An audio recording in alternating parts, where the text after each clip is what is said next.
How to get new users on Temu. So after you have opened up the application, click on U at the bottom and it will take us to this page. So from here, what we have to do is scroll down until we see the option to earn credits and free gifts. So click on it. Now right here, the thing that we need to press on is the third option called redeem cash. So click on continue. And right here, you will see the big yellow refer friends button. So select it.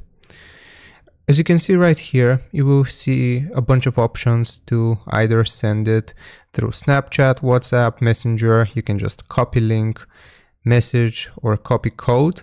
So I'm going to copy this link.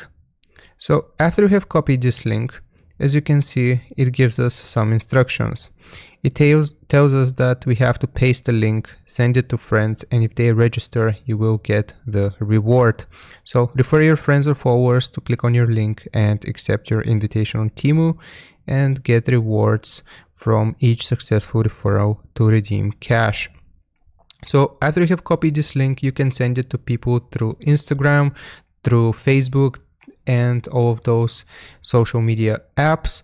And then, like we read, if they register through our link, we will get rewarded and we will get to spin this wheel. So that's how you get new users on Temu. Hope this was helpful, informative. Don't forget to like and sub, and I'll see you next time.